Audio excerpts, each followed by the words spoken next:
What I'm about to show you is a video of an Englishman standing up to a couple of enrichers at a recent protest, and it's got very popular on Twitter, with many people marking how this is a sort of step change in how many Europeans and Brits feel. Now, just a quick note that this guy is quite expressive with his choice of language, but given the situation, I'm sure you can sympathise as to why. Because of what? You just fucked my fucking... I put my hands on you.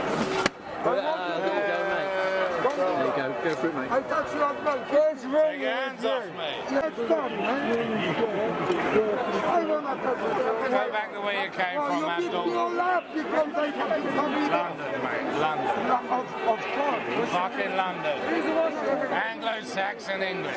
Now, just as a side note, I think our friend is on borrowed time using phrases like Anglo-Saxon, which is already being mooted as a white supremacist word. What they mean by that is it points to the indigenous people of the UK, which the powers that be don't like. So while this man has got quite popular amongst the people, he is of course an evil, toxic white male to the powers that be and the mainstream media. But what is the average Brit who's concerned by our present situation supposed to do? Just welcome yet more mass immigration gleefully as we see our towns and cities overrun and we become a minority in our own country? Embrace more demonization of how we're always the eternal problem? There is nothing irrational or hateful about being concerned about mass immigration and the erosion of our culture, quite the opposite. And yes, the left-wing media will always find some screaming lunatic as if they're representative of anybody who's concerned about these things. The reality is that most British people aren't full of hate, they're just sick and tired of the hypocrisy, especially when they have to hear things like this. Our hatred for the non-Muslims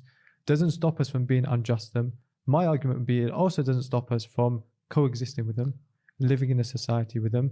But I can be in a land where I live with these people, but I have hate for them, I don't like them. I say that is...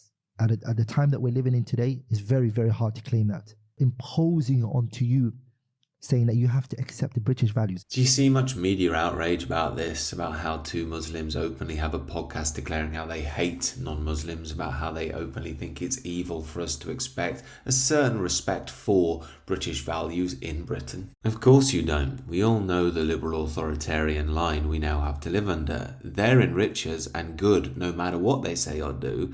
We are bad even for raising that this might be a problem.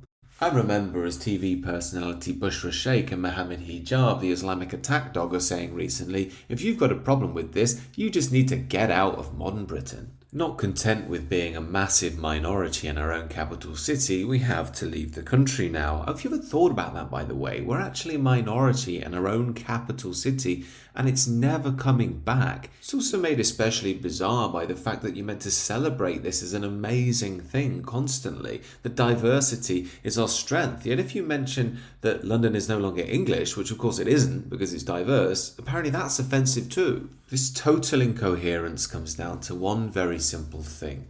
There is now no unifying dimension between left and right. What I mean by this is I know in the 80s the fracture between the left and right was very strong, the miners on one side, the Thatcherites on the other.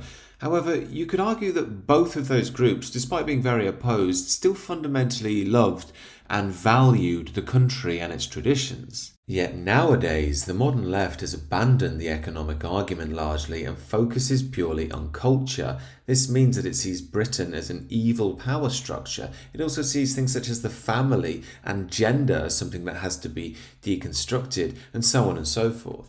What this means is we have a fundamental fault line running through our country. On one side you have the progressives who think that mass immigration, multiculturalism is all desirable along with the destruction of Britain. Whereas on the other side you have the people who want to maintain an ancient culture and an ancient identity. And this is why the modern left characterises anything against its aims as hate. And just as a note on this, I am aware that there are some people that get fed up with the situation and start screaming and shouting at people in the street. I think that's quite unwise.